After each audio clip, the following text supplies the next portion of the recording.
Bismillahirrahmanirrahim. Assalamualaikum warahmatullahi wabarakatuh. Adinda, para mahasiswa STIT Al-Kifayah Riau, kita lanjutkan pertemuan perkuliahan kita ini untuk sesi yang kedua. Untuk sesi yang kedua ini kita akan berbicara secara singkat tentang sejarah perkembangan antropologi pendidikan. Saudara-saudara, kalau kita rumuskan atau kalau kita bagi fase-fase sejarah perkembangan antropologi pendidikan itu, maka dapat kita bagi menjadi 4 fase, 4 tahapan besar perkembangan antropologi pendidikan. Yang pertama, atau kita sebut dengan fase pertama, itu tahun 1800, sekitar abad 15 sampai 16, di mana fase ini ditandai dengan bangsa Eropa mulai menjelajah dunia. Dalam penjelajahan itu mereka memasuki satu tempat ke tempat yang lain, satu pulau ke pulau yang lain, satu benua ke benua yang lain.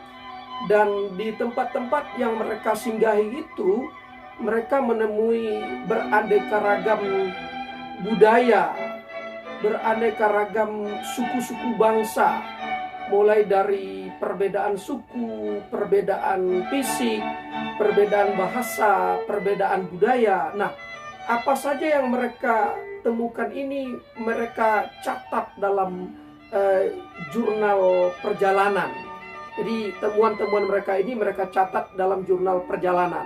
Nah, jurnal perjalanan ini dikenal dengan catatan etnografi. Jadi catatan etnografi ini merupakan deskripsi dari catatan-catatan atas suku bangsa, ciri-ciri fisik, bahasa, segala macam apa yang mereka temukan dalam perjalanan tadi. Nah, itu yang dimasuk dalam kategori etnografi. Itu fase yang pertama. Kemudian yang kedua merupakan fase kedua, itu dalam catatan sejarah tahun 1800-an. Jadi fase yang kedua ini tahun 1800-an. Apa itu yang terjadi dalam fase kedua ini? Pada fase pertama tadi sudah ada jurnal perjalanan yang kita sebut tadi dengan etnografi.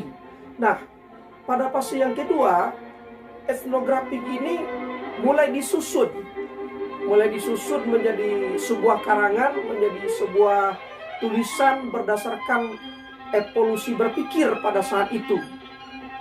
Dan dalam tulisan ini, bangsa-bangsa Eropa ini juga tidak adil ya, karena mereka mengkondisikan suku bangsa-bangsa yang mereka temukan dalam perjalanan di fase pertama ini, mereka anggap sebagai bangsa yang primitif. Mereka beranggapan bangsa Eropa adalah bangsa yang unggul, sementara bangsa-bangsa yang mereka temukan dalam perjalanannya mereka anggap sebagai bangsa yang primitif. Tetapi pada fase kedua ini, tujuan penulisan etnografi ini semata-mata adalah tujuan akademis untuk mempelajari sejarah kebudayaan manusia. Jadi mereka menyusun itu dengan tujuan akademik agar dapat mempelajari bagaimana sejarah-sejarah perkembangan kebudayaan manusia dari berbagai macam perbedaan-perbedaan yang mereka temukan. Itu pada fase yang kedua. Kemudian pada fase yang ketiga,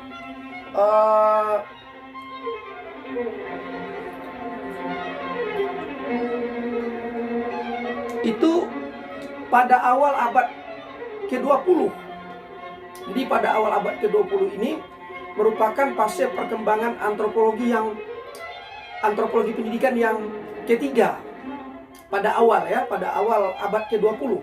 Di mana pada awal abad ke-20 ini bangsa Eropa pergi ke daerah-daerah lain, ke pulau-pulau lain, ke benua-benua lain, tidak lagi ingin mengetahui bagaimana budaya di suatu tempat itu, tetapi mereka sudah mulai berlomba-lomba membangun koloni di benua lain, seperti di Amerika, Australia, Asia, dan Afrika.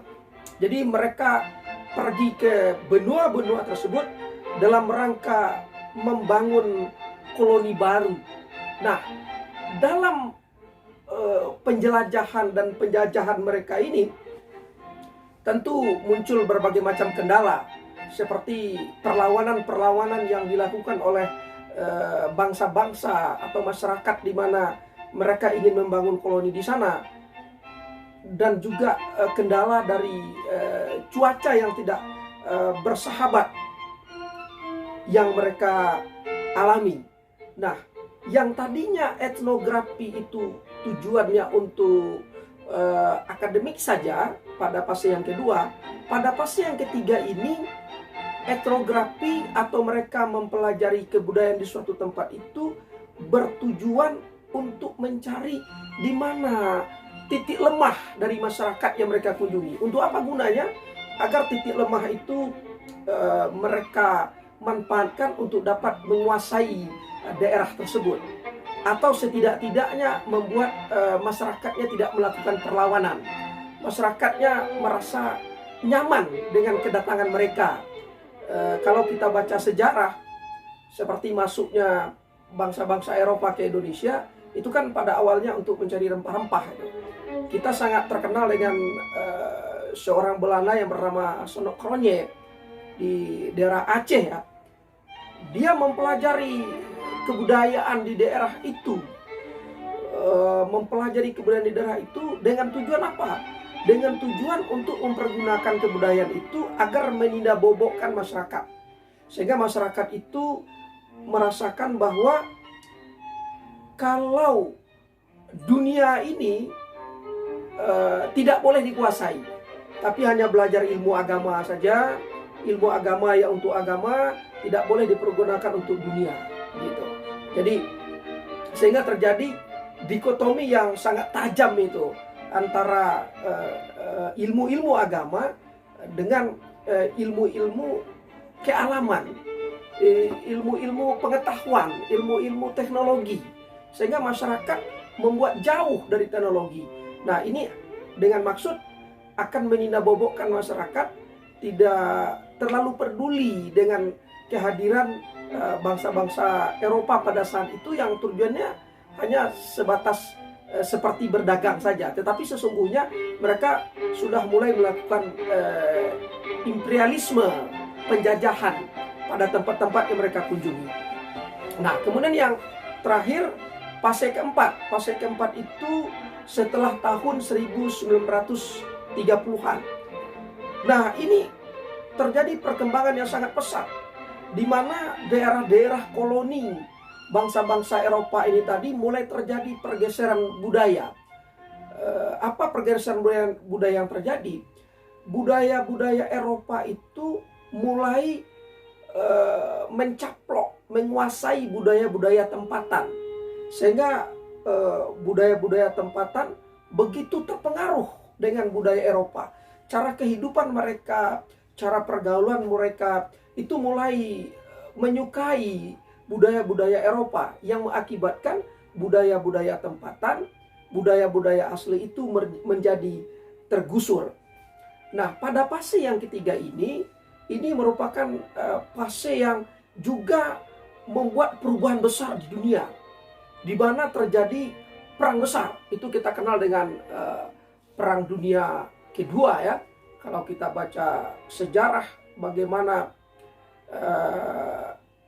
pangkalan Pearl Harbor Amerika dibom oleh Jepang, kemudian dibalas lagi dengan pengeboman Nagasaki dan Hiroshima, dan pada momentum itu juga Indonesia menjadi merdeka. Maka pada fase yang ketiga ini terjadi perubahan besar dalam peradaban dunia, di mana bangkit ditandai dengan bangkitnya jiwa nasionalisme dari bangsa-bangsa yang dijajah ini tadi. Muncul jiwa nasionalisme untuk melepaskan diri dari belenggu penjajahan. Nah, inilah 4 fase tadi. Dapat kita ulangi lagi. Fase pertama sekitar tahun 1800-an pada abad 15 dan 16. Ini ditandai dengan bangsa Eropa menjelajah dunia. Kemudian fase kedua, bangsa Eropa mulai mempelajari bangsa-bangsa di dunia ini dengan tujuan akademik. Fase yang ketiga, mereka membangun koloni. Dan fase yang keempat, terjadi perubahan besar-besaran dalam peradaban manusia yang ditandai dengan Perang Dunia Kedua. Demikian sesi yang kedua ini. Terima kasih atas perhatian. Selamat menunggu sesi yang berikutnya. Terima kasih. Mohon maaf. Assalamualaikum warahmatullahi wabarakatuh. Salam Pak Ngah Riau.